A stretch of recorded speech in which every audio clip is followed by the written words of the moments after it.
Today is Wednesday, September 22nd, 2021. Coming up on Roland Martin Unfiltered Breaking News. Acclaimed director Melvin Van Peebles has passed away at the age of 89. We will talk with a number of Hollywood luminaries, directors Rob Hardy, cinematographer Ernest Dickerson, and many others to share their thoughts about Melvin Van Peebles. We also have an exclusive statement from Bill Cosby, who helped fund the completion of his movie, Sweet Sweetback's Badass Song. Also on today's show, the House Haiti Caucus is calling for a halt on deportation flights to Haiti, demanding due process for Haitian migrants at the southern border and congressional oversight into the inhumane behavior of Border Patrol. We'll talk with Congresswoman Ayanna Pressley right here on Roland Martin Unfiltered. She is co-chair of the House Haiti Caucus. Also joining us is the new CEO of the African American Mayors Association, Phyllis Dickerson. The AAMA was quick to offer support for Afghan refugees, but what about Haitians? We'll discuss that with her. Also, we've been talking about Title 42. What exactly is that, and how does it apply to Haitian immigrants? Also tonight, the Metropolitan Police Department of District of Columbia hit with a discrimination lawsuit by 10 current and former black female officers. We'll talk with attorney Pamela Keith, the assistant chief at the Metropolitan Police Department. Chanel Dickerson will discuss the case as well. Oklahoma sets the execution date of a black man despite the state parole board's recommendation to commute his sentence to life imprisonment without parole. A black law professor gut checks Senator Ted Cruz over racist voter ID in Texas. Wait till we show you that video. Plus, Michigan black gets little to no attention. Today, we're going to profile a few missing black folks who are getting left out by mainstream media. Folks, it is time to bring the funk. I'm Roland Martin Unfiltered at the Black Star Network. Let's go. He's got it. Whatever the miss, he's on it. Whatever it is, he's got the scoop, the fact, the find. And when it breaks, he's right on time and it's rolling. Best believe he's knowing. Putting it down from sports to news to politics. With entertainment just for kicks, he's rolling. It's on go, roll, y'all. It's Roland Martin, yeah. Rolling with Roland now. He's funk, he's fresh, he's real, the best, you know he's Roland Martin now.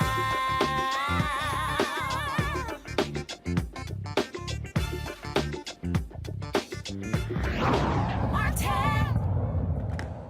Outrage continues on Capitol Hill over the treatment of Haitian migrants along the Texas border. The Department of Homeland Security, they're allowing some Haitian migrants to stay in the U.S. despite the Biden administration's plan to expel them.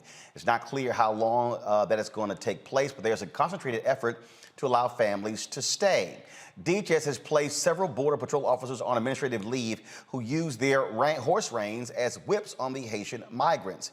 Folks, we got this statement from Simone Sanders, senior advisor and chief spokesman for Vice President Kamala Harris, about the conversation between Vice President Harris and the head of DHS. Yesterday, Vice President Harris spoke to Department of Homeland Security Secretary Alejandro Mayorkas to receive an update about his trip to Del Rio.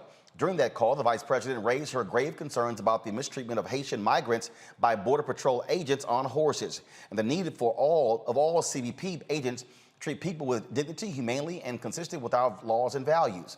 Secretary Mayorkas shared the vice president's concern and noted that he looks forward to updating her on the investigation by the Office of Professional Responsibility once it concludes. Secretary Mayorkas also spoke with the vice president about the efforts DHS has underway to address the humanitarian needs of people at our border in Del Rio through the provision of food, shelter, clothing, and medical care, as well as engagement with non-governmental and international organizations. The vice president acknowledged the attention and concern Secretary Mayorkas shared and looks forward to following up with him in the coming days. Now, we've reached out to the White House since Sunday to ask for them to send someone to this show to discuss what's happening with Haitian migrants.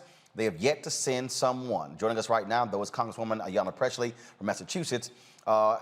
She joins us right now. Congresswoman, glad to have you on the show. CBC members on today held a news conference along with others to talk about this very issue. What answers are you getting from DHS in this White House administration over the treatment of these Haitian migrants? Well, first, let me just say, as co-chair of the Haiti Caucus, someone who proudly represents the third largest concentration of the Haitian diaspora in the country. We have been for 6 months now advocating for a halt to these deportations. Once Biden did come into office and instructed ICE to halt deportations, they continue to target Black immigrants and Haitian immigrants in particular. So this has been a fight for 6 months. More recently, myself and Representative Velasquez led a letter with dozens of our House colleagues calling for a halt to these deportations. This is a humanitarian crisis, and our response should be one that is humanitarian, that is humane, and this is not. The cruelty is the point. We have seen some manifests of children as young as 3 years old being deported, and we know, given natural disasters, the recent assassination of their president, the ways in which the pandemic has ravaged the region, it would just be cruel. The entire region is unstable. They have made it clear that they cannot accept anyone back. And so we need a halt to these deportations and a repeal of Title 42, which was weaponized by Trump, and that is deporting in the interest of public health. This should be repealed. Again, this is a humanitarian crisis. We need to affirm due process for legal asylum. Again, asylum is legal. And we need to halt all deportations. I am still trying to understand, and this goes back to the administration of Jimmy Carter. Why are Haitians treated differently than Cubans? And no one seems to give me an answer. Well, I think the point here is that Haitian lives are Black lives. And we continue to get a message throughout the globe that Black lives, in fact, do not matter, which is why there's been disparate response and treatment here, which is also why, in my capacity on the Oversight Committee, I have reached out seeking oversight and investigations to ensure that those CBP officers are held accountable for their egregious and vile demonstration of white supremacy. CBP has been racist and rogue for a long time, so this is just another demonstration of the systemic inhumanity and cruelty of this agency. The union for the Border Patrol officers has come out condemning folks for their criticism of these agents. And I've asked the White House, is it policy in terms of for how folks are treated? Yet to get an answer. Now you have, of course, you got folks on the right wing who are saying, no, these were not whips, they're horse reins. Well, if you're swinging horse reins like a whip, damn it, it operates the same way as a whip.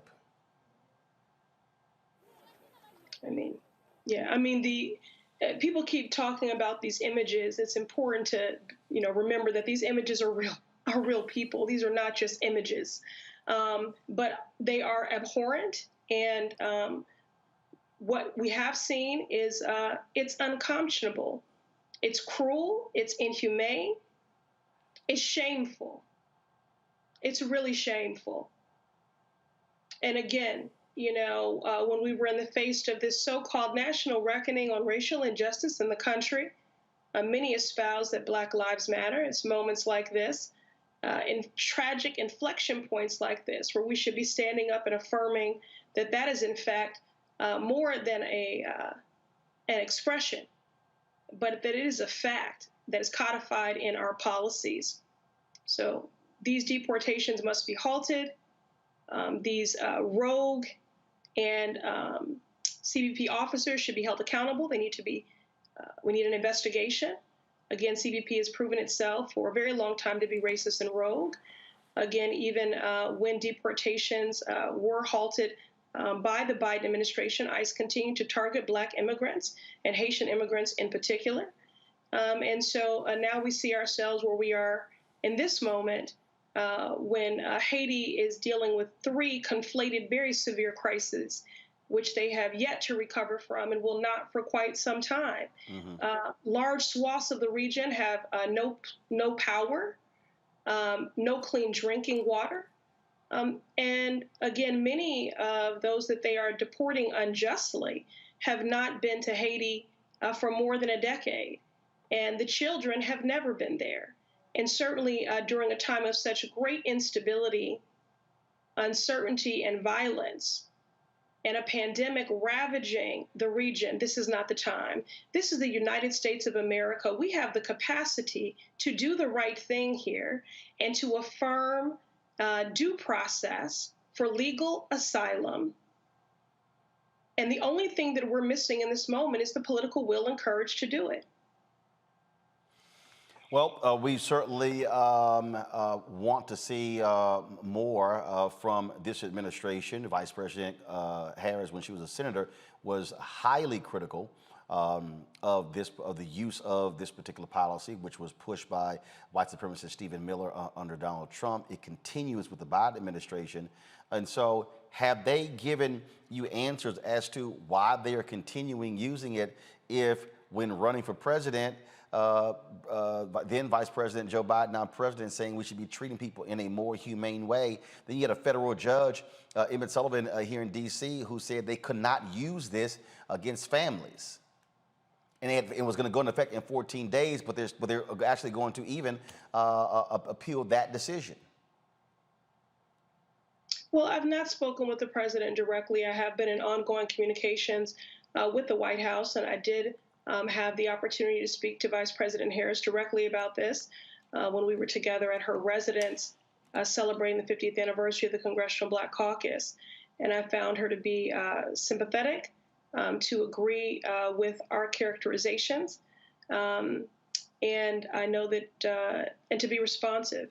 And as you know, members of the Congressional Black Caucus met earlier today with senior White House officials about this matter. And so we're waiting for their response, both to ensure accountability for the violent, egregious actions by these CBP officers, to halt deportations, to affirm due process for legal asylum, and to treat this like what it is, a humanitarian crisis. We have the capacity. This is the United States of America. We have chosen to exercise that capacity for everyone else, except for Black immigrants and Haitians. Last question for you, and I'm going to ask Phyllis Dickerson coming up next the same question. How does this administration explain to African Americans the making way, supporting financially Afghan refugees, but sending Haitians back? Has anyone explained the difference between how America is accepting and treating Afghan refugees compared to Haitian migrants who are trying to come into the country? Well, I've not heard that rationale or a rationale, because there isn't one. And the contrast is damning and the disparate treatment is obvious. So again, if we do in fact want to affirm that Black lives matter, and that is more than a rallying cry, but a value and a belief with which we practice, Haitian lives are Black lives. And it's tragic inflection points like this where we need to stand up. This is a humanitarian crisis. It requires a humanitarian response. And the callous and cruelty that Haitians have been met with at the border is certainly not consistent with that. We must halt all deportations immediately and repeal Title 42 and hold accountable the rogue officers and their vile racist actions. Congresswoman Yellen Presley, Massachusetts. We appreciate it. Always glad to have you on the show. Thank you, Roland. Thanks a bunch. Let's go to Phyllis Dickerson, the CEO of the African American Mayors Association. Phyllis, glad to have you here. We have seen mayors and governors say, welcome with open arms Afghan refugees. What are Black mayors saying about the treatment of these Haitian migrants along the Texas border? Roland, first, let me say thank you for having me on the show this afternoon. Yesterday, Mayor Turner, as you know, is your mayor, Mayor Sylvester Turner of Houston, sent a letter to the White House, in fact, to President Biden, addressing his concerns with this.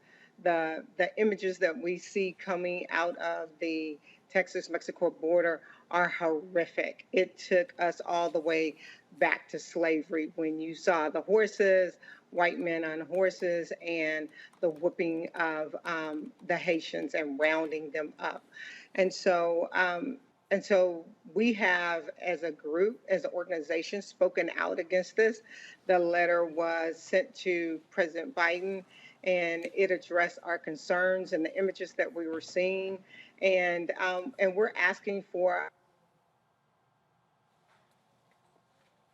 Looks like Phyllis there we go. There we go. You froze there. Do we have her back? Do you have me back? Yep, there we go. You're back. Sorry about that. As the Congresswoman stated, this is a humanitarian crisis. And so we have to treat people with the same dignity and respect that we want to be treated. And so we are the United States of America. This is being broadcasted in real time. And we have to show that we are better than the images that we're seeing coming out of the border. So what is happening here again? People talk about, and again, no one seems to give me. I still can't get an answer how we're treating Haitians differently from Cubans as well as from Afghan refugees as well. It makes no sense to me, and so I would appreciate somebody explaining that. So. Are there other mayors who are speaking out, other black mayors who are saying there needs to be much more coherent policy in terms of how we treat Haitians? Yes, so the letter came from the African American Mayors Organization as a whole, which represents large and small cities. So mayors like Michael Hancock out of Denver, Mayor Lightfoot out of Chicago, and Mayor Turner got together yesterday and put the letter together addressing the issues. But when AMA speaks, when the African American Mayors Organization speaks, they not only speak for their cities, they speak for cities across the country. And you're asking for an answer that doesn't exist, because there is no answer as to the why. Like, why are they being treated differently? And the only answer is right in front of our face. As the Congresswoman said, that Black lives should matter, but do they matter to everyone? And so we have to address the issue that is right in front of us, which is we have to call for action and say, look, this is unacceptable, and we have to be treated fairly, justly, and humans, just like any other immigrant coming into our country. All right, Phyllis Dickerson, of course, Executive CEO of the African American Mayors Association. Surely appreciate it. Look forward to having you back. Thank you, Roland. All right, then. I want to talk about this with my panel, Robert Patillo, who joins me right now. I'm going to be joined by others as well. Robert, look, you keep hearing this, different rules, different people. And it's been the case since President Jimmy Carter, how we treat Haitians compared to how we treat Cubans. Well, it's interesting. Growing up Haitian American in this country, my mom grew up in Conscoff in Haiti. We were there in the 90s when you had the quote unquote boat people that were the menace to America. We tried to figure out, well, why were they not being treated the same way as Elian Gonzalez, being coddled, being taken in by this nation? But then when you look back at the history of America, it is not simply since Jimmy Carter, since the inception of Haiti, that America has had one simple policy, which is to subjugate and keep down the entire nation of Haiti. And the reason for that is, and this was written by Thomas Jefferson, the fear has always been that if Haiti succeeds, then black people everywhere will believe they can succeed. The fear was that the revolution that started in Haiti would spread to the plantations of South Carolina and Florida and Georgia and throughout the South, and that they would start revolting and standing up and fighting back the same way that Desi Boukman and Toussaint Louverture and that Dessalines stood up to the French. And this is the fear that America has always had, and they have put this into policy for the last 200 years. People forget that the United States of America occupied the entire island of Haiti from 1919 until the mid-1930s. Even as recently as the Clinton administration, we saw the U.S. occupation from 1994 to 1997 during the reign of Aristide. When George Bush was president, he actually picked up Aristide with U.S. military forces, dropped him off in the Congo, and placed his own government in place right there. Not to mention the billions of dollars in earthquake relief that just disappeared thanks to the Clinton Foundation and many other non-governmental organizations after that natural disaster there. It has been the U.S. policy towards Haiti the entire time. This is just what was caught on camera.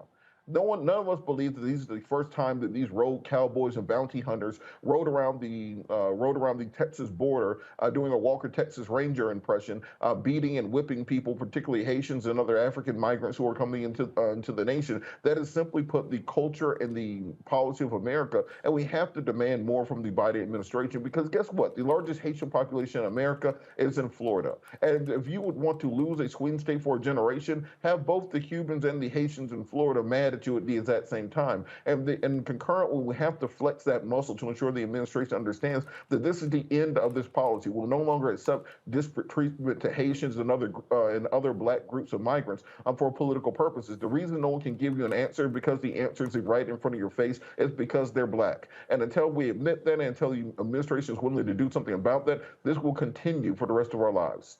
That is certainly the case, and we're going to keep talking about this here. And like I said, we've been trying to get the administration to send someone to this show to specifically talk about this. Hasn't happened, and that needs to happen.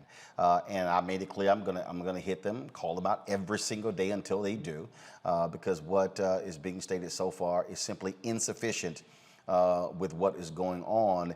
And there is a process for asylum. The fact that they're sending people back and not even following that process just makes no sense whatsoever. And so this Democratic administration owes black people answers. They owe folks an explanation to what's going on. And guess what? You're not going to get let off the hook. It's as simple as that.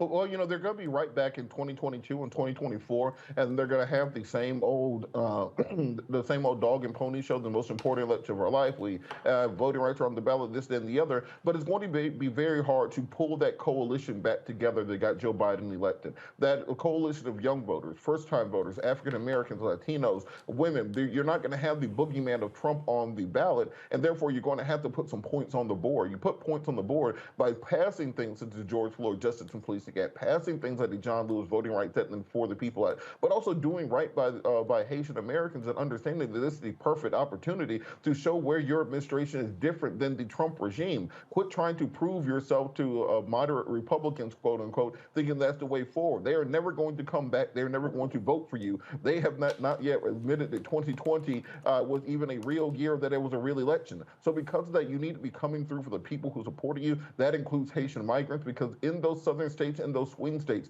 it's not going to be forgotten images of cowboys on horseback with whips and lassos corralling black people carrying food in the middle of the desert. Those images are going to be seared in the next election, so there's going to have to be concentrated action. All right, folks, let's go to our next story. Here in D.C., the Metropolitan Police Department, they're being accused of systemic psychological abuse. 10 current and former black female officers filed a lawsuit claiming they were subjected to a male-dominated culture of race and sex discrimination and faced retaliation when they raised concerns about the treatment. Joining me now is Pamela Keith, attorney from D.C., Chanel Dickerson, assistant chief at the Metropolitan Police Department. Glad to have both of you on the show. So first and foremost, Chanel, first of all, I'm sorry, I'm going to Pam first. Pam, so just walk us through the lawsuit. When you talk about 10 current and former officers, how high up do they go in the department? Well, you have one of the highest in Assistant Chief Chanel Dickerson. She's not just one of the highest ranking African American women in the Metropolitan Police Department, but also just across the country. Chanel has something like 33 years of service, and as do almost all of our plaintiffs. We have 10 African American women officers. Only one has less than 15 years, and several have more than 30. And these are officers who are in specialized elite units, some who had retired and were asked to come back because of their expertise. And the story that they tell across the board, Roland, is a story of systemic denigration, of disrespect, abuse of power, and an EEO department that absolutely disregarded them and actually colluded with management to undermine them and their credibility when they complained. And of course, the worst of all is the systemic retaliation, this idea that management gets to bully, harass, and haze and push out employees that complain of gender or race discrimination or other police misconduct, which is a very important part of this. And so that doesn't happen without the approval of the chief of police and his or her delegates. But it is an actual culture of the police that once they decide that you're persona non grata, they're going to push you out through death by 1,000 cuts. And these women have been subjected to that. They've had enough. They've banded together. They've stood up. And they have put it squarely in the consciousness of the people of the District of Columbia and elsewhere that this is no longer going to be tolerated. Chanel, it is never an easy decision for folks to actually file a lawsuit. And so share with the folks who are watching and listening what you have had to experience in this department and why you are part of this lawsuit. Thank you so much, Roland, for the question. I have been with the police department, as Pam stated, for a total of over 30 years. I started at 17 years old as a police cadet. And at 17, I was subjected to sexual harassment by older men on the police department who wanted to offer me money and clothes and items of value for sex. And we all know that no one under the age of 18 can agree to have sex for anything of value.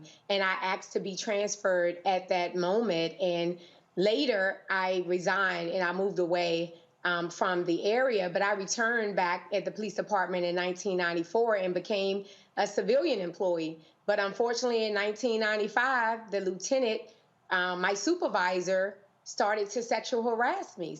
And when I complained to his boss, a captain, nothing was done. My lunch period was changed from 1 hour to 30 minutes, while other similarly situated employees kept an hour lunch period. And I had to sign in and out to go to the bathroom. I mean, sign in and out. He created a log for me to sign in and out. And my friends and I saw him often outside of my home in Maryland. He had no legitimate business to be outside of my home in Maryland, but he was just basically stalking me. I complained about it, and absolutely nothing was done. Move on to me being a law enforcement officer in 1997. I became a sworn officer with the police department, and I was on the job training at the 3rd District. And once again, I was subjected to harassment. A lieutenant verbally abused me, told me the things that he wanted to do to me sexually, commented on my physical attributes, and a community member who witnessed the entire incident was so appalled, they wrote a letter of complaint, and absolutely nothing happened to him. And I later found out that he had a substantiated complaint against him, and they just moved him to another area of the department where he could actually abuse another woman. And then I ascended the rank. I've had, different situations at every level, but my current level as an assistant chief, I'm not exempt from it. I'm a Black woman. I'm Chanel Dickerson, a Black woman who happens to be an assistant chief of police. I'm often isolated, made to feel invisible, excluded from meetings, important meetings. I'm not a diversity checkbox. I am qualified for my job. I have the education for my job. But in a male-dominant profession, you have to fight for it every day. When Pam Keefe reached out to me about the lawsuit, I had to stand behind these women. And people talk to me about the dire consequences or possible consequences that I could face for stepping up. This is unheard of. An assistant chief standing up for the rank and file, but it's the right thing to do. How can we safely police the community and engage with the community if we don't treat our people internally fairly? It's like the analogy with beating a dog. If I beat a dog and then expect a dog to protect my house, that's not going to happen. We have some phenomenal people on the police department, so by no means am I suggesting that everyone at the police department is a part of this. but it's so culturally embedded and ingrained in the department. We have to say no more today, no more. Pam,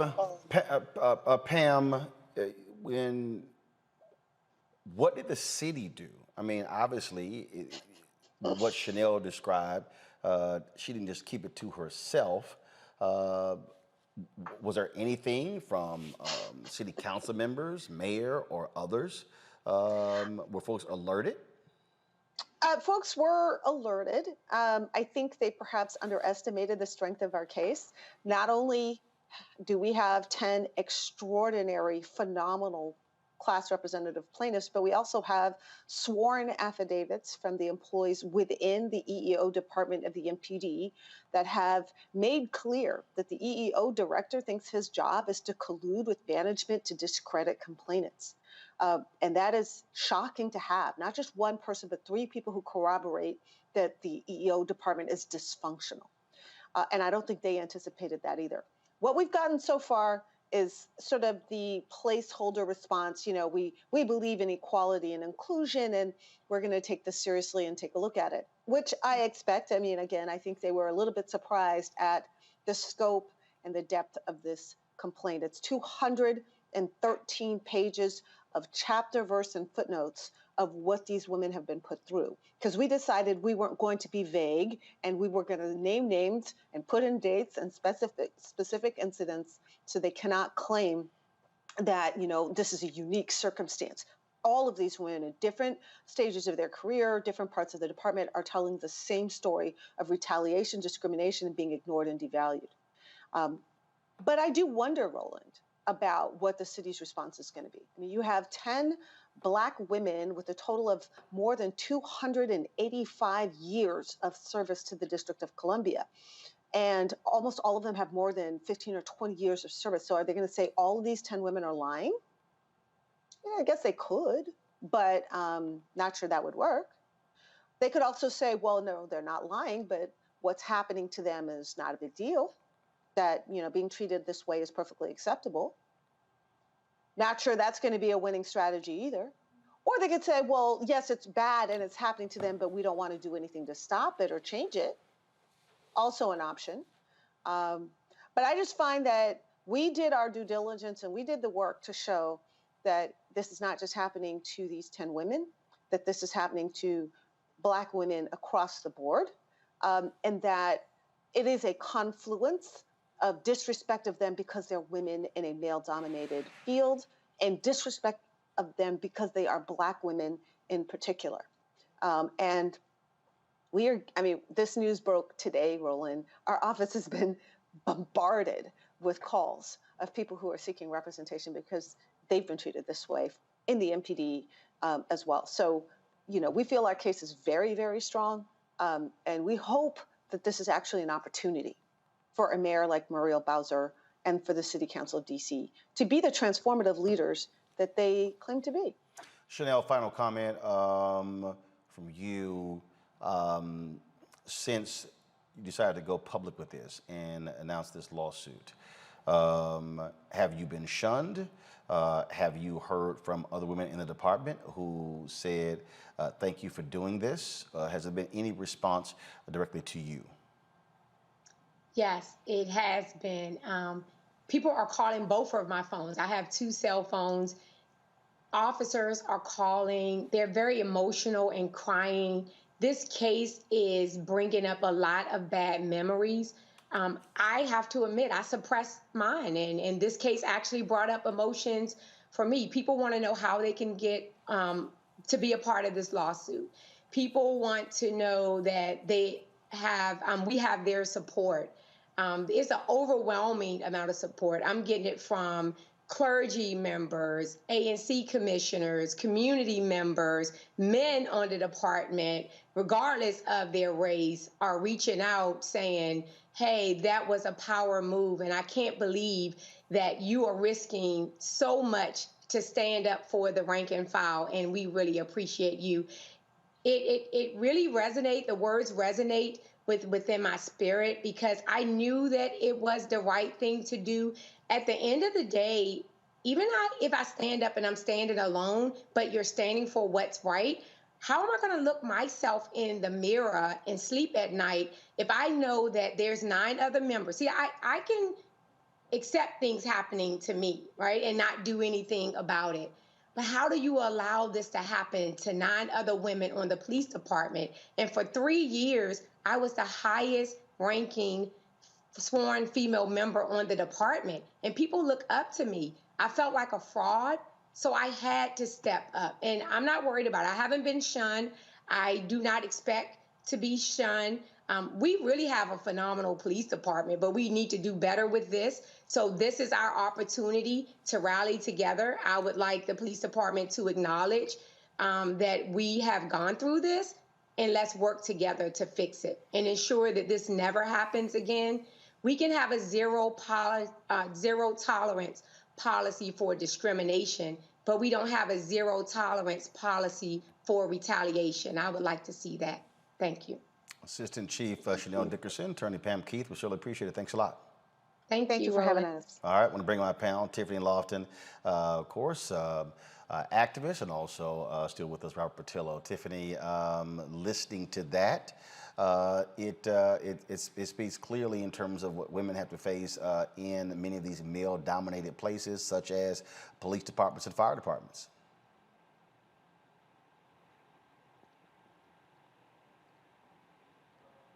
Tiffany? Oh, I'm sorry. Repeat the question, Robert. I'm sorry, I didn't hear you. I said what you just heard described there shows us what women have to face in male-dominated professions such as police departments and fire departments. Yeah, absolutely. I don't have too much to add. I'm still processing the stories that the ladies have shared, and the fact that there's not few places where they can share their stories and be heard. You know, after the Me Too movement, and after hearing a lot about what women have to go through and what I've had to go through and experience, there aren't a lot of safe spaces where women are able to have fair processes that trust them. So this is important for us to have this conversation, especially in the Black community. And we know that the injustices that exist are both policy fixed and also cultural. So I'm glad that you were able to at least have this on the show. The thing here is certainly disturbing, Robert, when you listen to what's described there, and also what stands out is how this department is going to respond when you also have a Black female mayor of Washington, D.C. Absolutely, Roland. I think the fact that you hear these stories and see what went on last summer in the Freedom Summer of 2020 kind of pushes even further the need that we have to have for systemic police reform. Even when we look at the George Floyd Justice and Policing Act, it doesn't go far enough when it comes to instituting the types of reforms that are needed in policing departments across the country, not just to deal with the community and racial reconciliation issues, but deal with their own issues in HR, human resources, and how they treat other officers, particularly women, as was articulated earlier. My sister, my eldest sister, was a police officer in Charlotte, Mecklenburg for 20 years. These stories are across the board and across the nation, not a department by department issue. And the same way we had to attack the culture of sexual assault and sexual harassment in the military in previous years, I think we need to do the same sort of thing on the federal level of police departments around the nation to ensure that people are allowed to simply work and do their jobs regardless of their sex or gender. Well, we have not gotten a comment from the Washington, D.C. Police Department or the City of D.C., well, from District of Columbia, but we certainly want to hear their side of the story. All right, folks, this story coming out of Capitol Hill at the months of negotiations between Democrats and Republicans for police reform measures, there will be no deal. New Jersey Senator Cory Booker, a Democrat, told reporters he had a conversation with Republican negotiator Senator Tim Scott of South Carolina, indicating the talks were over. After Minneapolis jury found a white police officer guilty of George Floyd's murder, lawmakers in both parties expressed optimism they could broker a deal. They said they believed the verdict would provide new momentum to reach a compromise. It didn't. Big sticking point that the police departments, the unions, and sheriffs did not want to see an end to qualified immunity. Tiffany, there was a point here where Republicans were saying that they could bring Tim Scott and Lindsey Graham, they could bring 20 to 25 Republicans on their side. Isn't it amazing how these things keep ending the same way? Nothing. And then you have Senators Kristen Sinema and Joe Manchin, who, if they would be against the filibuster, this bill could actually pass. It absolutely could. We know that for a fact. So this is really about the filibuster and about delaying the process for voting rights and a series of other things. Listen, politics is a game, and the constant excuse that we need to work bipartisan for, that we need to work across the aisle for an issue that is clearly bipartisan, when we're talking about democracy and we're talking about voting rights, to young people, it leaves a sour taste in their mouth. The parties don't think forward in advance. Young people are going to be some of the biggest turnout for 2022 in the midterm elections. And then as we gear up for the 2024 presidential elections, they are going to remember exactly who did what and who used the excuses to filibuster to not push these issues forward. Their jobs are on the line, and more importantly, their parties are on the line. And so when we think about like how people are saying and playing this game, it's been all year after the pandemic where folks have not pushed these issues forward, blaming each other, pointing the fingers, trying to say that they need to get their friends on their side, and then also talking about the filibuster. And I just want people to like have a bigger context for what this means in the long run for elections. People are going to suffer, and communities are going to suffer. But more importantly, our politics needs to bend down to the democracy of young people who are going to hold their feet to the fire if they don't do what they're supposed to do for our communities. Robert. You know, I think the Democratic Party sometimes has to be stuck on stupid.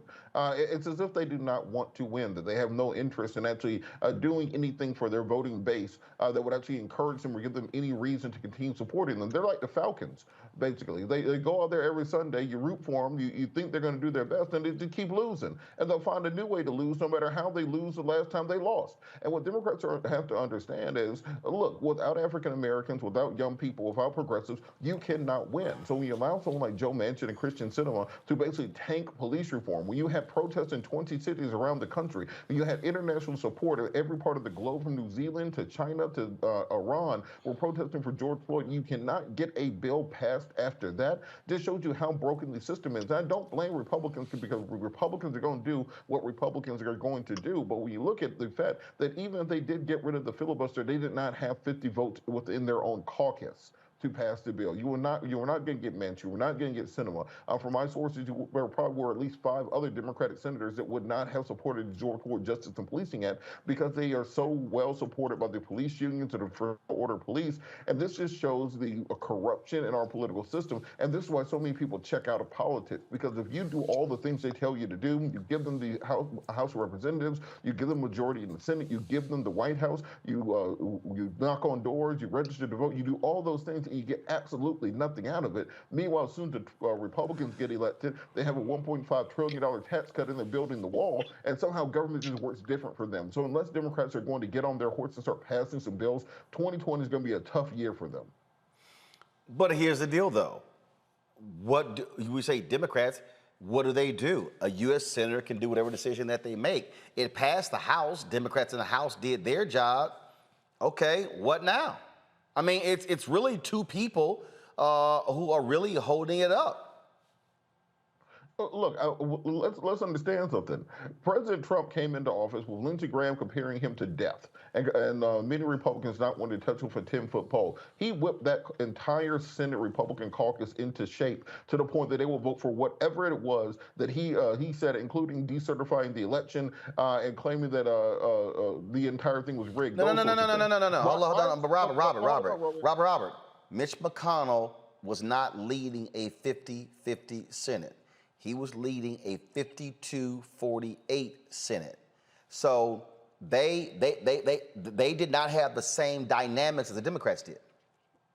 My point is that we need to see a more active and involved president on these issues. Stop outsourcing the black issues to Kamala. Stop outsourcing black issues to Simone Sanders. It seems like, we all love Simone, but it seems like the only time they have her put out a statement is when they do something stupid to black people. So I need to see a president who is actively out there standing up and fighting for these issues, letting Joe Manchin and Christian Sinema and anybody else know that I have some LBJ in my system when it comes to running the Senate rules. I know how to use the levers of power. I was in the Senate, or I was in Washington for 50 years. That was the entire point of you running, by saying that you could at least get your own caucus in order. And I don't think black voters are willing to sit down and say, well, look, I know you didn't pass voting rights. I know you didn't pass police reform. I know you had a whole bunch of Border Patrol agents whipping keeping black people down at the border. I know you dropped that bomb and killed all those Afghani civilians. Oh, and also, I know the economy's not going the way that we thought it was going to do, and you've actually passed none of the legislation that you said you were going to pass for us. So I'm going to get out here and knock on doors in 100-degree weather in Atlanta to make sure you get reelected.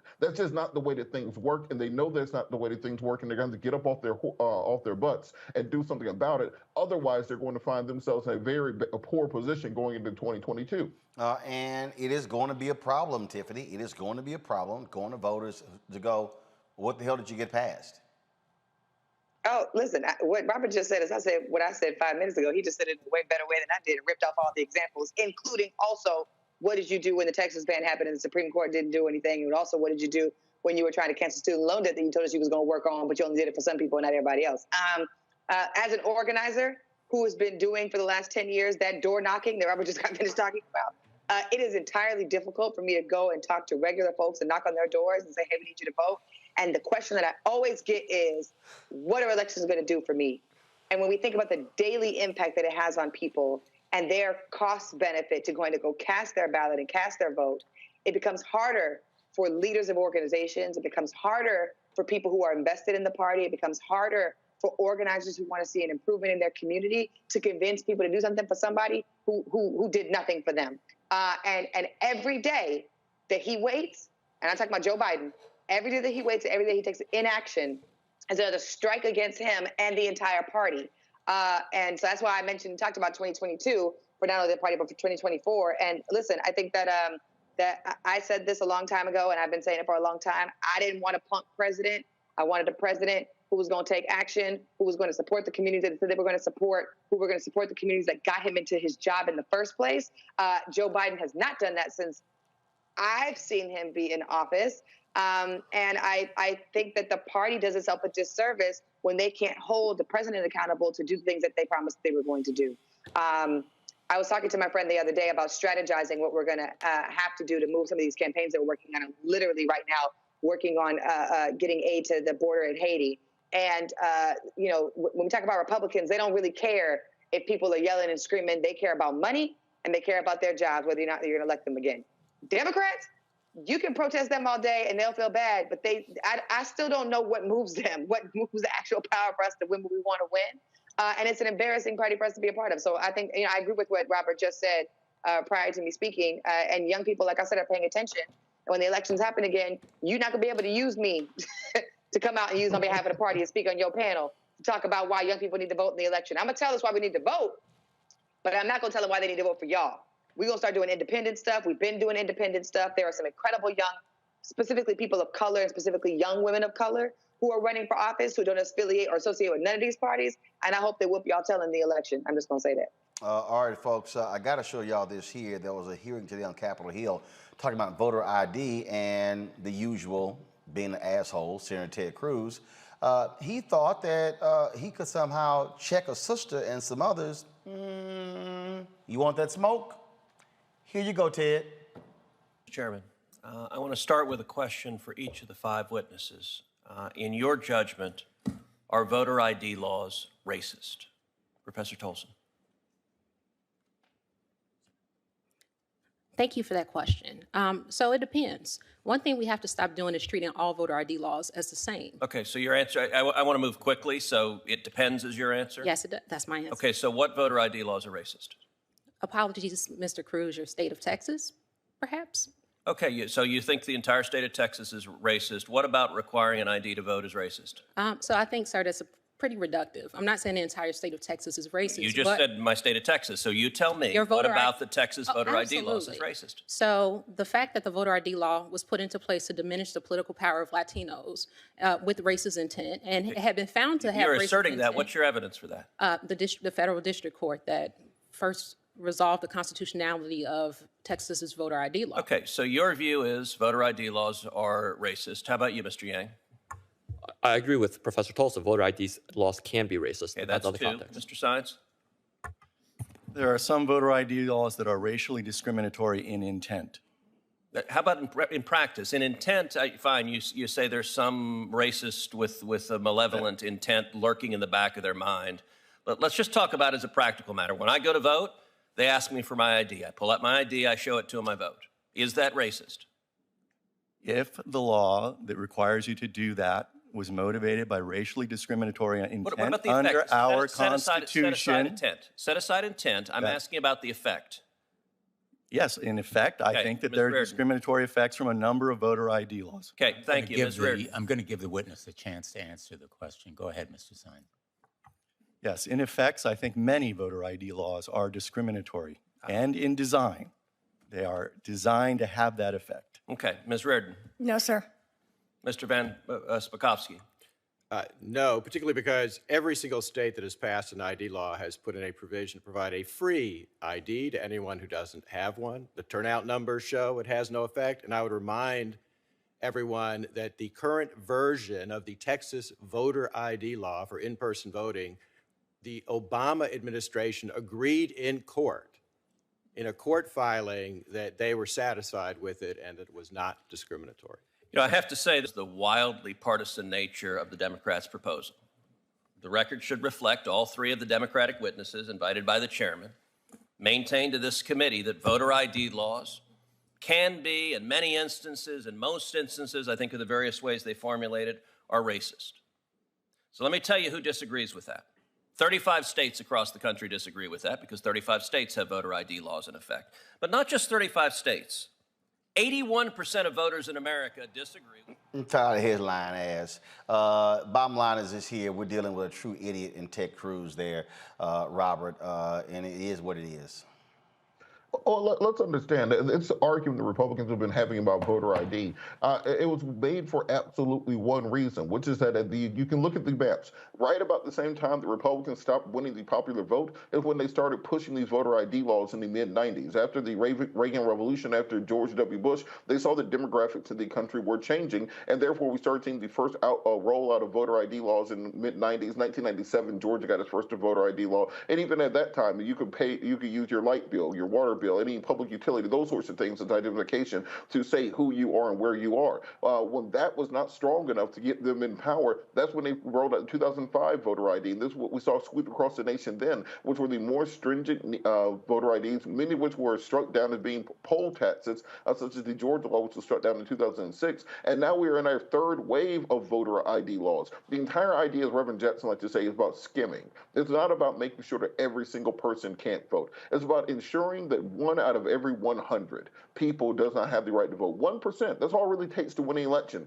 Donald Trump lost the state of Georgia by 11,800 votes, 80 votes per county. So the fact that all it takes is to make one out of every 100 people inconvenienced or putting a barrier in place to stop them from voting, that's all that they need to do in order to win elections. That's why Republicans in the Senate represent 41 million fewer people than the Democrats. That's why Republicans have not won the popular vote in the last 17 years. That is why in the House of Representatives, Republicans will represent about 50 million fewer people than Democrats because they no longer need to win the majority of the votes. They simply want to mess with the rules, play around with the referees, and win on a technicality as often as possible. And that's what voter ID is about. And we know exactly what these frauds are all about, Tiffany. And yeah, they are racist. We know what the intent is, Ted. Yeah, we know what the intent is. We know what the impacts of it are, and we know how it's shifted the election results for the last couple of years.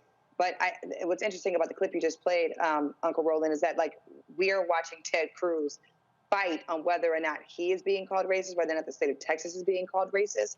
And what I think that does for the other audience is that it moves them to decipher whether or not they believe he is being racist or he's not being racist to help his election in the future. This is about the impacts of voter ID laws being racist. This is not about whether or not Texas or he is racist. And that game he just played, where he tried to survey everybody and say, well, do you think it's racist? Do you think it's racist? Do you think it's racist? I think is a strategy that he's using to distract people from the impacts of what voter IDs do, how it has disenfranchised communities of color, and how it has helped the party, and also how there's actually no need. There's no need for voter ID laws, period. There's no need for them. Everybody should be naturalized to vote. You shouldn't have to re-register. Texas during the pandemic made it very difficult until the end of the last 2 weeks of election season, made it very difficult for anybody to register to vote online during the pandemic. Yep. During the pandemic. Nobody was able to register to vote online during the pandemic. Very few states quickly turned around and said we could get people to register to vote. And so the nature of that conversation, that discussion he just had, totally distracted everybody from what the actual problem is and why voter ID why voter ID laws are a problem. And instead, let's talk about racism because I'm a white man and y'all keep calling me racist and y'all not gonna win that fight. And I'm sick of him. I'm sick of him doing it. Absolutely, folks. Got to go to a break. When we come back, we'll celebrate the life and legacy of the great indie director, Melvin Van Peebles. He passed away today at the age of 89. We'll talk with director, producer Rob Hardy, cinematographer Ernest Dickerson. We'll hear from Reggie Hutlin and others, including Will Packer, as they share their thoughts about how Melvin Van Peebles changed the game for Black Hollywood and a whole generation of African-American directors. That is next on Roland Martin Unfiltered, streaming live on the Black Star Network. I believe that people our age have lost the ability to focus the discipline on the art of organizing. The challenges, there's so many of them and they're complex, and we need to be moving to address them.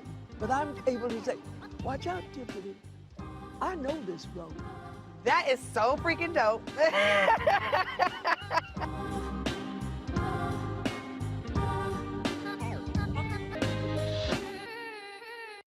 Time to be smart.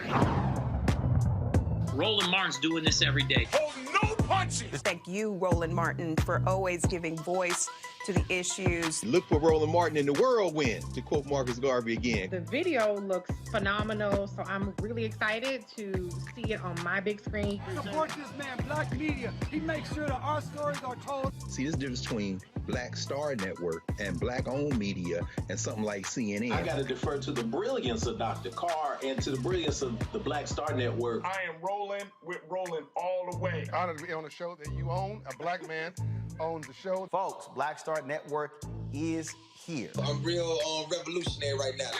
Roland was amazing on there. Stay Black. I love y'all. I can't commend you enough about this platform that you've created for us to be able to share who we are, what we're doing in the world, and the impact that we're having. Let's be smart. Bring your eyeballs home. You can't be Black-owned media and be scared. You dig?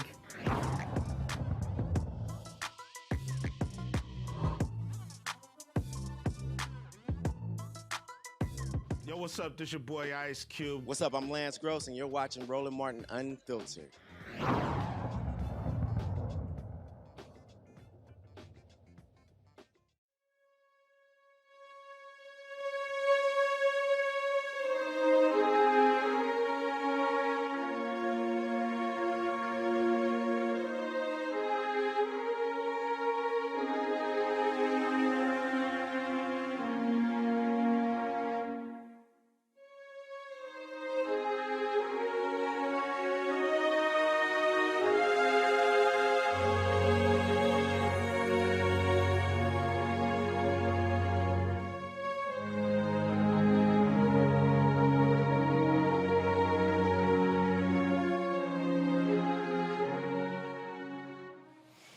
He can be called a Renaissance man. He produced an independent film, had no real history when it came to cinema, but he let Hollywood know he could do it. Went on a gross in excess of $15 million. Hollywood was shocked and stunned at that. Unfortunately, Sweetback's Badass song ushered in the blaxploitation era. He was highly critical of that because it stripped, of course, black movies of what he was focused on, which was political power with that particular movie. Melvin Van Peebles, folks, today passed away at his home in Manhattan at the age of 89. He was more than just a director. He was an author. He was a composer, wrote Broadway plays, served time as a stockbroker at one point, and he's done all kinds of stuff. And in fact, folks, that movie that he did, Sweetback's Badass Song, he needed to finish the movie, and he went to a bunch of people. No one would give him money. One of the folks who did was Bill Cosby, who gave him $50,000 to finish the film. Van Peebles said that Bill Cosby did not want equity in the movie. All he wanted was his money back. Well, he got his money back because how much that movie made.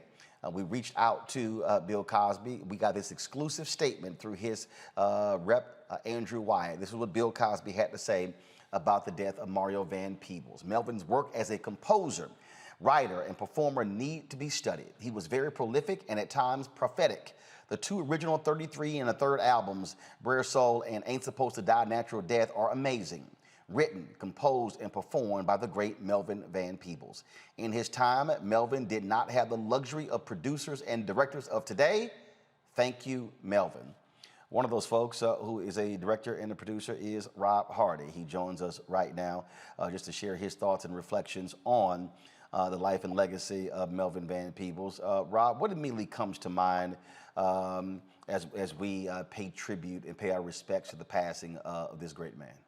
You know, I think of him as just an innovator. You know, a lot of people refer to him as the father of modern day Black cinema.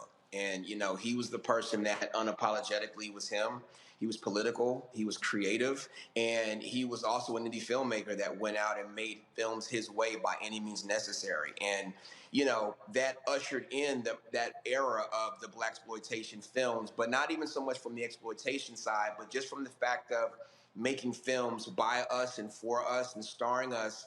And so many of the filmmakers that inspired, you know, me and my generation of filmmakers were birthed from him. So he's got his fingerprints on everything that we do and the way that the industry is today because of his fearlessness and because he put his career and his personal safety on the line to speak for us and to give a voice to the voiceless and to represent for his people. And we'll forever be indebted to him because of that. You talked about fearlessness. He shot the movie in 20 days in Watts. Did not pay scale, couldn't afford to pay it. And the way he got around it was telling the unions that he was shooting a porno film that they wouldn't actually care about. That's right. That's right. You know, sometimes it's by any means necessary. And I think that became the template for people like the Spike Lees and Robert Townsends and Hutlin brothers and the late, great John Singletons of the world to continue and fight that path. Even when you look at the way that Spike went and raised money to finish Malcolm X. You know, all those were like, you know, pages taken from the Melvin Van Peebles handbook. Well, that's the thing and in fact, you know, a lot of people criticize Sweetback's Badass Song because of the sex was involved. He couldn't get any actor to play the lead role, so what the hell, he did it himself. I think that there are some similarities to his film and you and Will Packer, your first film, Trois, long time ago. But the way y'all did that, independent, he put this movie in movie theaters in places like Detroit and Chicago where Black audiences were. Y'all did the same thing with your first film. You're absolutely right. Listen, you know, looking at what he did with that movie and the fact that people came out and responded to it inspired Will and I to do the exact same thing. So for us, it was, you know, markets from Jacksonville, Florida to Chicago, and of course, our home city of Atlanta, Georgia. And being able to take a film, you know, for us, you know, into theaters and market to our people was a huge, huge deal for us. And that launched our careers. And at that time, it was a big resurgence of independent Black cinema that was happening all over the country. And you felt that, you know, that energy in the air. And as we were starting, we were going to the movies and we were watching all of our heroes from Mario Van Peebles on down doing all these amazing films, and that inspired us. And we heard about Robert Townsend using his credit cards, but that all started with him. And, you know, he did that throughout his whole life. And every time that he went someplace new, whether, as you mentioned, it was, you know, in theater and he was writing and composing, he was always an innovator and he was always pushing the line and representing for his people. And we never forgot that. You spoke of that. Will is got a whole bunch of Zooms today. This is the video that he sent us because he wanted to be sure that he shared his thoughts with regards to the passing of Melvin Van Peebles.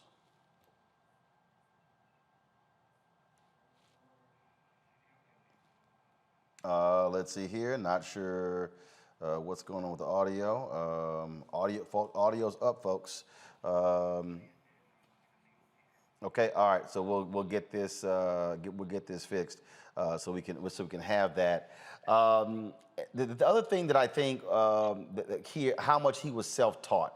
He did not allow the lack of knowing something stop him from living his vision. You're absolutely right. I think his perspective is that I'm a creative person, and I have a soul and I have something to say, and I'm going to put those things together along with my will to make it happen. And listen, to make it personal, Will and I didn't get the opportunity to go to film school, and there were so many other filmmakers that started that did not get this opportunity. Again, that took a page from his lead to be able to go out and to have a creative perspective on a story that we wanted to tell. And we love the fact that, he didn't have everything because he had to use the tools that he had, which made it that much more creative and was that much more of an inspiration to us. Absolutely. Rob Hardy, we certainly appreciate it, man. Thanks a lot for joining us and just sharing your thoughts about the great Melvin Van Peebles. Thanks for having me. Folks, the National Visionary Leadership Project was an effort of Camille Cosby to document and do various interviews with prominent African Americans. One of those folks was Melvin Van Peebles. This is what he said about that movie. Successful. It was very successful. Yeah, but I had a 3-picture contract from Columbia after that, which was the dream of anybody. So I did what everybody else, any other militant snake would do. What happens, the director usually decides what equipment he wants to work with, what people he wants to work with. And so once you have this, and the word gets out immediately, every laboratory where they develop film, every rental house where they rent the cameras and all these things want to get on the good side of the director. So when they make their next feature, they will use him. Why? So in other words, it's of cachet. So I decided then I was going to do Sweetback. Now there are a few things in my way. First, I wanted to lose the agent, so I showed him the most salacious version, except he said, I can't represent anything like this. So he left. That saved me 10% right there. Then the next thing, the unions were all white. And I said, they don't know me, I don't know them, except I needed competent people. But the only people who were competent, knew anything of really cinematically competent and so forth outside the union were porno houses. The people did porno films. So I sat through so many porno films, I used to get seasick, But every time a film came up, it was in focus. At the credits at the end, it was the same guy. So I went and found this guy. And it turns out he was a terrific guy. And it was a family affair. His wife did the makeup. His daughter was her assistant. The daughter's boyfriend was the second cameraman and so forth. And then I went to the lab and said, look, I got this little girl. I sort of like her. I want to do it in film. So the lab said, well, come on. So how much of it? Don't worry about it. You'll get the bill. So everybody assumed I'm going to spend a weekend in a motel with 4 dildos or something, and they got a movie. Do you know what I mean? Nobody asked me the question, how much is it going to cost to this, this? So that's how I did the movie. Then I plotted the movie around, since the unions were very tough, physically and so forth. I said, well, they're bad, but they ain't going to come down to the hood and get me. So I shot the other stuff and then shot the hood part second, where they wouldn't dare to come to start trouble. And then the third part, I went out in the desert where nobody could find me. Those of us who understand what it means to be independent, who understand what it means to hustle, to get it done. Look, great appreciation for a Melvin Van Peebles. And you know what? If you're black and you're in media, you before the big studios called you and the Netflixes of the world, guess what? You were hustling, doing exactly what Melvin Van Peebles did. My next guest, same thing. Him and his brother, Warrington Hutlin, did the same thing. Everybody was trying to do their thing, hustle, trying to make it happen. Joining us now is, of course, director, producer, comic book, sci-fi aficionado, Reggie Hutlin. What's up, my man? Reggie, you got us? Yes, I hear you. Got it. Just share for folks who never met Melvin Van Peebles, just what he was like. Melvin, he was that perfect combination of super smart, but he was fun, he was clever, he had great turn of phrases, and he was always such an innovator. And you know, you look at his body of work. He founded Black cinema as we know it. He founded Black theater. He was on Wall Street before Black people were on Wall Street.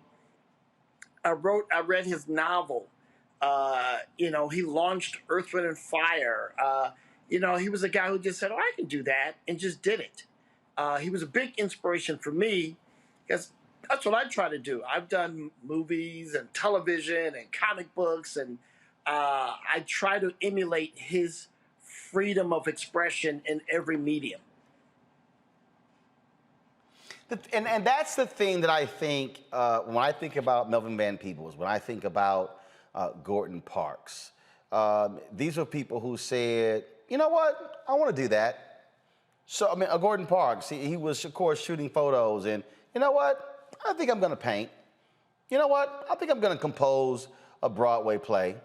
You know what, I think I'm going to do that. I mean, that curiosity and not giving a damn about the rules. Right. It's as people, forget artists, just as human beings, right? When we're kids, we do everything, right? We play piano, then we'll play baseball, and then we'll do our math homework. And as we get older, we figure out what we're good at. And that's kind of all we do. And we get better and better at what we're good at, but we get scared of trying new things. We get scared of embarrassing ourselves and failing at things. And these guys were so courageous that they just never had that fear of failure. They were like, well, I'm just going to try it. I'm just going to do it. What's the worst that could happen? And that's a lesson for everyone to emulate, to have courage in our everyday lives, to try new things, and don't worry about being bad. Just do it. And also being very deliberate with what it is that you want to say. He chose with this movie, with his art, he made it clear he was going to speak about an issue. He dealt with police brutality in that movie. He dealt with black folks being in control. When you talk about self-determination, that's what it was about. So it wasn't just a movie. It was about, no, I'm saying something with this movie. And in fact, Huey Newton of the Black Panthers told everyone, go watch this film. The Black Panthers fully endorse you watching this film. Absolutely. Well, it's interesting. Now, here's the amazing coincidence. This French documentary company contacted me through Tanya Hart. You know Tanya, the journalist. And They were interviewing me yesterday about the career of Melvin Van Peebles and about the making of Sweet Sweetback. And they asked me to read some passages from his diary, from his autobiography. And he was talking about the making of Watermelon Man and how, you know, he never wanted to be in a situation where people were controlling him, and how he had agreed to shoot 2 endings for the studio But then he just shot the ending he wanted. He said, that's it. Look, this is the ending. We're not doing two things. And, you know, he was willing to pay the cost to be the boss. And he had clarity of purpose, clarity of statement, and he did it his way. And he was a success to the very end. Absolutely. Reggie Hutlin, it is always great to see you sharing your thoughts about Melvin Van Peebles, and hopefully a whole new generation who does not know anything about him will learn about his story and realize, I could do that too. Yes, yes. Appreciate it, my brother. Thanks a lot. Thank you. Robert Patillo, Tiffany Lofton. One of the reasons why I just think it's always great when we talk about these elders who now are transitioning to be ancestors. I'm a firm believer in taking the time to listen to them and learn. You know, and there are a lot of people who might come into contact with our elders and they just sort of just quickly brush by. And I'm always saying, no. They're not going to be here forever. Take that moment to stop and listen. You're absolutely right, Roland. And when you think about the wisdom that can be passed down, the information that people gain with a conversation, understanding, I think people, we have these moments when it's a celebrity or someone famous who dies, but think about it in your own family, that elder in your family, that grandmother, that aunt, that person who has generations and decades of knowledge they can pass on to you. Take the time to sit down, talk to them, ground with them, listen to stories, learn from them, and figure out how you can apply that not just to your life, but to the life of your children going forward. Because the same battles they fought before are the same battles you'll be fighting today. There's an old saying that that listening is the cheapest lesson. And I think people need to understand, if you look at what they've done before, if you look at Hollywood right now, where you have an Emmys where no African Americans are winning, we still have fights now. If you look at the lesson that was laid down previously, then you know exactly what you need to do going forward, and the importance of independence and controlling your own narrative, controlling your own art, controlling your own creation cannot be emphasized enough. Tiffany, how important is it, and you know, you had the opportunity to sit with Dr. Janetta Cole in that interview we did. If I didn't stop y'all, y'all would still be talking right now, and that was in February. You didn't stop us because I text her and we go back and forth all the time. But go ahead. Yeah, but we stopped them cameras from going. But it to me, again, there are a lot of people who, man, I mean, I'm gonna figure it out. I'm like, no. Learn from the cats who already been there. You know, every major action that I've been a part of, we have invited our elders to join us. And I have never been told, no, they didn't want to be there for us. Even thinking 10 years ago when we were occupying the Capitol in Tallahassee, Florida, in the name of Trayvon Martin with Dream Defenders and a bunch of other organizations, we had so many elders come visit us in the Capitol while we were occupying. And even now, last year, SNCC, the Student Nonviolent Action Coordinating Committee, celebrated its 60th anniversary. They're holding a conference in 21 days. Folks should Google the information or find it on Instagram. There's a website for the conference that's coming up. And I just think how precious it is for us to have so many elders that are still here with us, that have so much to share and testify, and then also give us advice for. I did the Black Voters Matter bus tour earlier this summer, and it was the anniversary or commemoration of the freedom rides that took place in the South.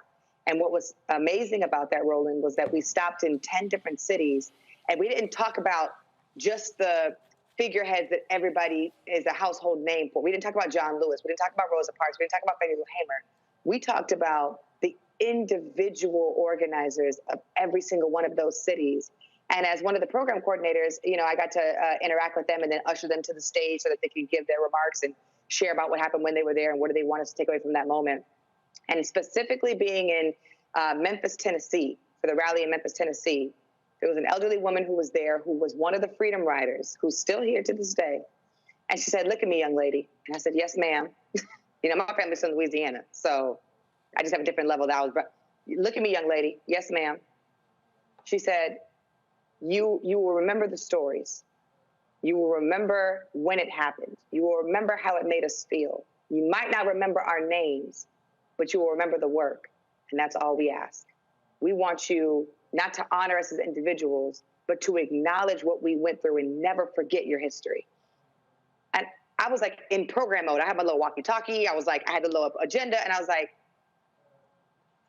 yes, ma'am. Even my work at the NAACP for the last 3 years and the elders who were there, there's so much wisdom that is available to us. It's unfortunate that folks learn about the wisdom after folks, like you said, transition to go be in glory. But we have a super big gift with us. And if folks are interested, like I said, SNCC is having their 60th anniversary. There are a lot of elders who are organizing Freedom Summer, bus rides, civil rights movement, who are still here with us now and trying to give folks the information at a large scale. And they're not always, given the platform to go viral and to get the information out. But thankfully, because we have shows like this, we can talk about Black people, we talk about our folks, and our people are having a conference, and we need to show up for them and get all that knowledge, because history repeats itself. A few weeks ago, we were in Robert, go ahead.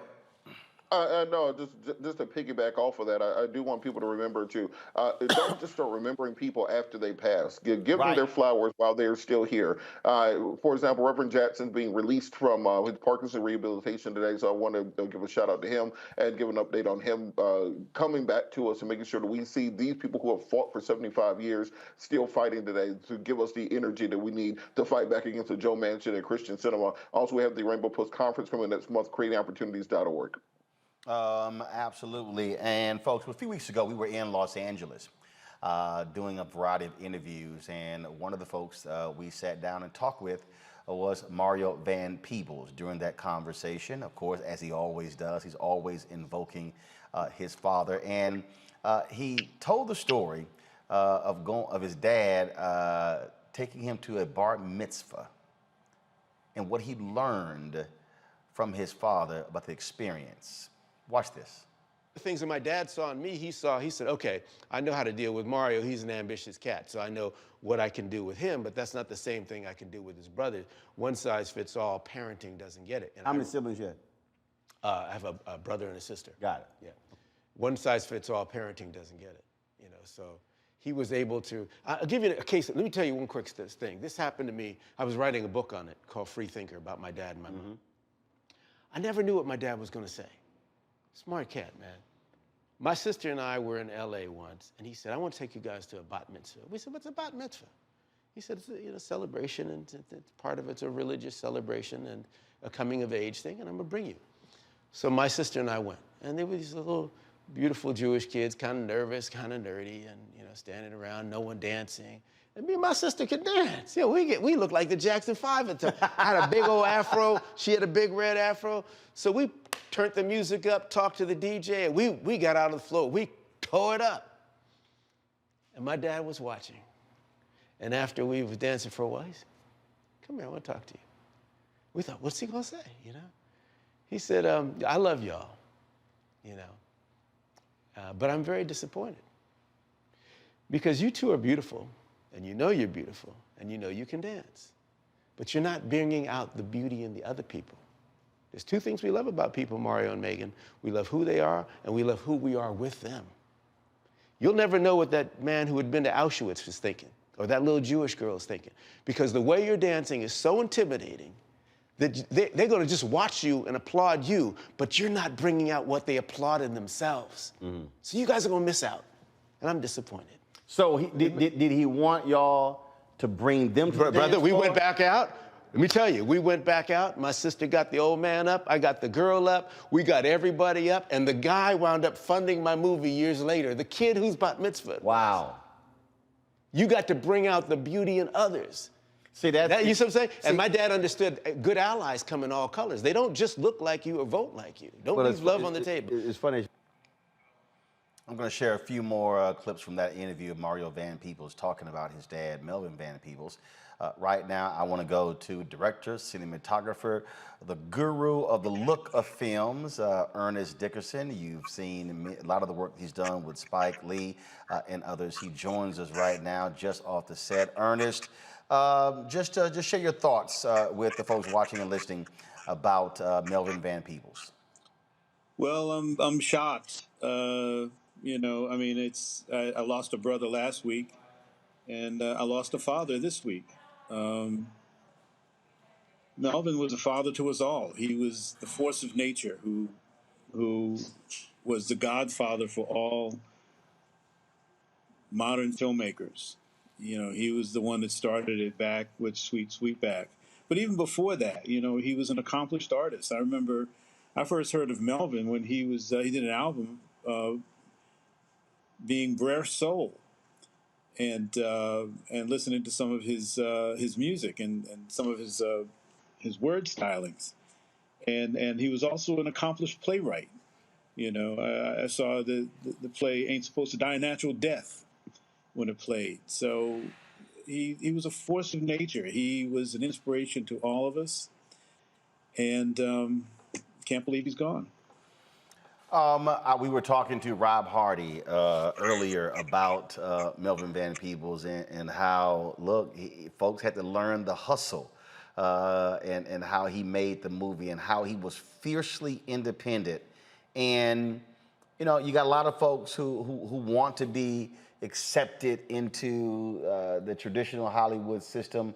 But what we're seeing right now, we're seeing because of the proliferation of other outlets, the ability for independent Black artists to maintain a hold of their work. The sister who, and again, I think it's who just won the Emmy for writing, Netflix wanted to offer her $1 million, didn't want to give her ownership. She says, no, I need ownership and creative control, held it and got it from the BBC and HBO. You know, he was about, no, I'm gonna do this my damn way. And there's a cost to doing that, but there's still something about being able to have complete control. Melvin was almost like a modern Oscar Micheaux. You know, Oscar Micheaux was doing it on his own terms as well. Mm-hmm. You know, getting it out there the best way he could. And when Melvin made Sweet Sweetback, it was revolutionary. He did it on his own terms. He did it, you know, raised the funds for it and everything else.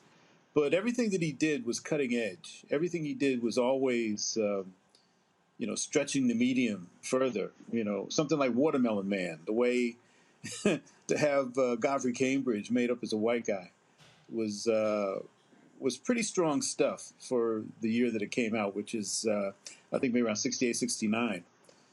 But yeah, he was a genius. And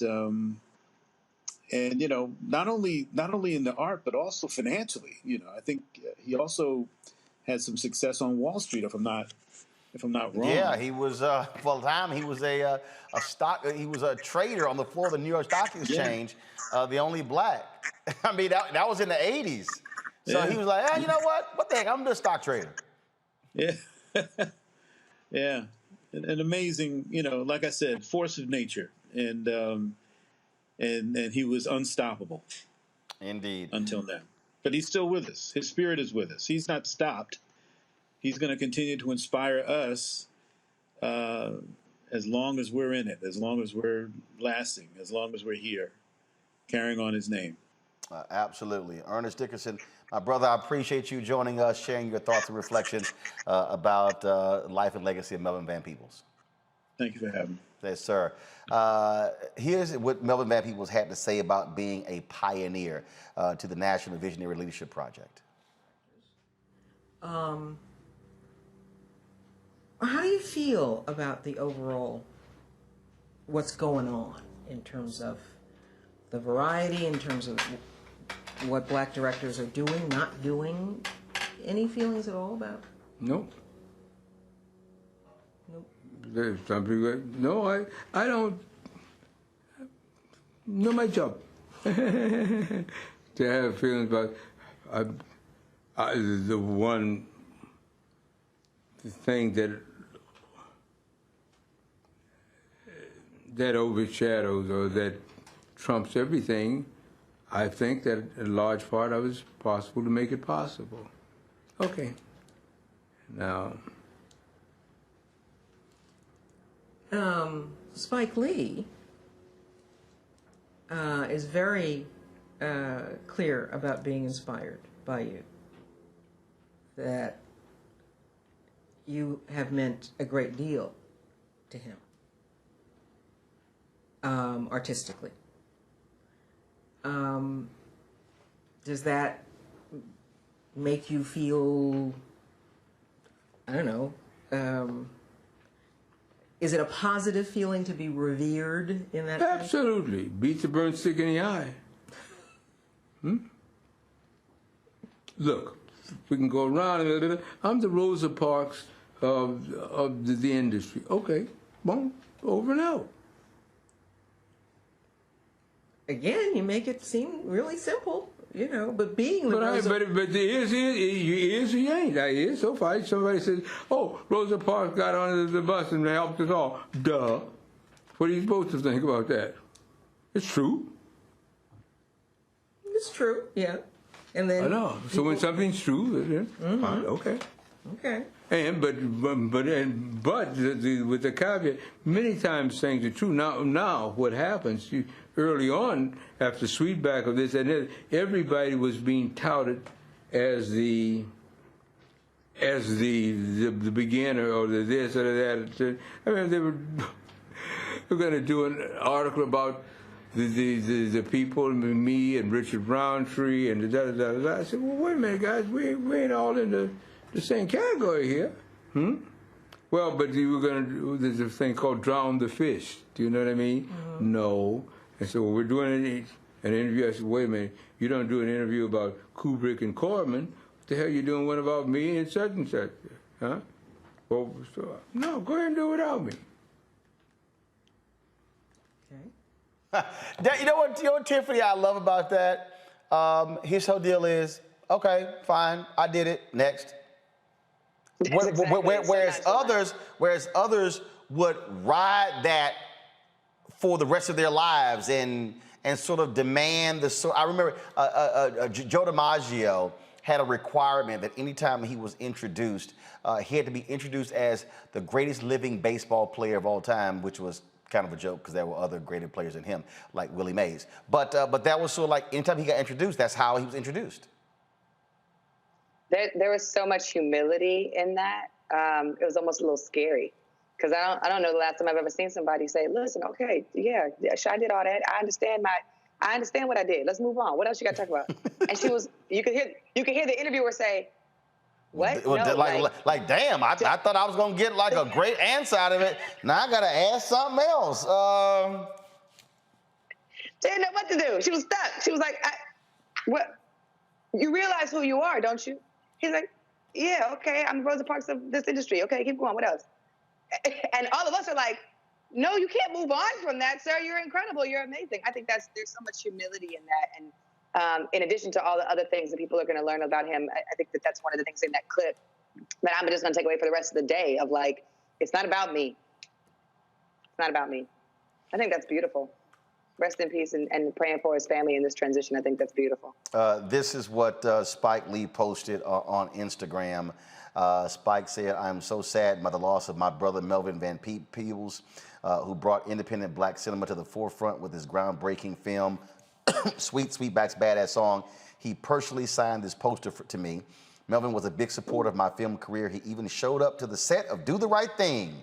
Damn, we have lost another giant." Here's the video, folks, that we promised earlier of director-producer Will Packer. Van Peebles was an icon, the godfather of contemporary black cinema, period. There would be no Will Packer. There would be none of the many other contemporary black filmmakers that we have today. We're all his sons. We're all his daughters. He blazed a trail that we're all following. We're all following his trail. Thank you, sir. Rest in power, legend. It was interesting listening to Melvin Van Peebles answer that question in our interview with Mario Van Peebles. He shared this funny anecdote about Melvin Van Peebles and Sidney Poitier. Interesting, when I remember, because you started this by asking me about my dad, Sidney Poitier, presented my father with a Lifetime Achievement Award.